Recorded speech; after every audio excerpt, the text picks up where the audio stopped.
বিসমিল্লাহির রহমানির রহিম। আসসালামু আলাইকুম everyone, welcome back to my channel. আশা করি আপনারা সকলে ভালো আছেন।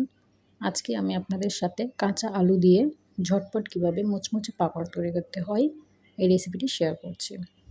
এজন্য এখানে আমি 8-10টা মিডিয়াম সাইজের আলু পরিষ্কার করে ধুয়ে একটা গ্রেটারের সাহায্যে গ্রেট করে নিয়েছি। আমি একটু মিহি করে কুচি করে নিয়েছি। আপনারা চাইলে বটিতেও এই কাজটা করে নিতে পারেন।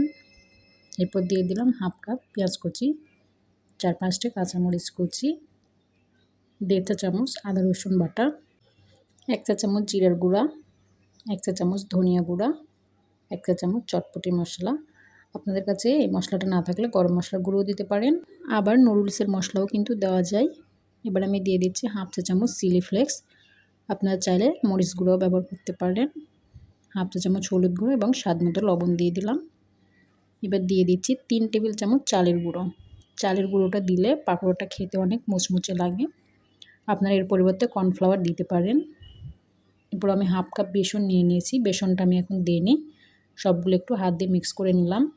এরপর অল্প অল্প করে বেসন দিয়ে আমি একটা পাকোড়ার ডো রেডি করে নেব। বাইন্ডিংয়ের জন্য আমি বেসনটা দিয়ে দিচ্ছি। আপনারা চাইলে এই পর্যায়ে একটা ডিম অ্যাড করতে পারেন।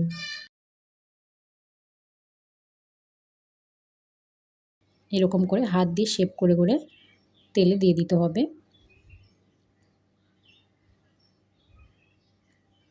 আমার হাফ কাপ বেসন থেকে কিন্তু 2 টেবিল চামচ বেঁচে গিয়েছে, আপনাদের কম বেশি লাগতে পারে। এবার আমি এগুলো ভেজে নেব। এই জন্য চুলায় আমি একটা প্যানে সয়াবিন তেল দিয়ে গরম করে নিয়েছি। এবার এক এক করে পাকোড়ার শেপগুলো দিয়ে দিচ্ছি। হাতের সাহায্যে পাকোড়ার শেপগুলো দিয়ে দিচ্ছি। আপনারা কিন্তু চাইলে ছোট বড় করে দিতে পারেন। এভাবে আমি প্রত্যেকটি পাকোড়া তেলে দিয়ে দিয়েছি। এক পাশে হালকা কালার চলে এসেছে, এবার এগুলোকে উল্টে দিচ্ছি। এভাবে উল্টে পাল্টে 3-4 মিনিট ভেজে নিলে কিন্তু পাকোড়াগুলো আমার রেডি হয়ে যাবে।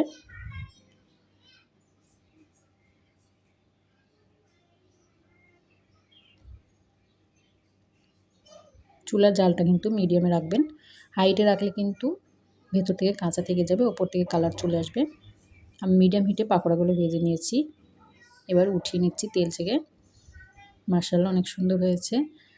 এভাবে আমি সবগুলো পাকোড়াই ভেজে নেব। এই রেসিপিটি কিন্তু আলু সেদ্ধ করার ঝামেলা ছাড়াই কাঁচা আলু দিয়ে কিন্তু খুব অল্প সময়ে ঝটপট তৈরি করে নেওয়া যায়। আপনারা বাসায় অবশ্যই একবার ট্রাই করবেন। এভাবে আমি সমস্ত পাকোড়া ভেজে নিয়েছি। কেমন হয়েছে কমেন্ট করে জানাবেন, এবং আমার রেসিপিটি যদি ভালো লাগে তাহলে অবশ্যই লাইক, কমেন্ট, শেয়ার করে দেবেন, এবং আমার চ্যানেলটাকে সাবস্ক্রাইব করে আমার পাশেই থাকবেন। দেখা হবে পরবর্তী কোনো ভিডিওতে। নতুন ভিডিওর নোটিফিকেশান পেতে বেল বাটনটি ক্লিক করে রাখবেন। এ পর্যন্ত ভালো থাকবেন সবাই। আল্লাহ হাফিজ।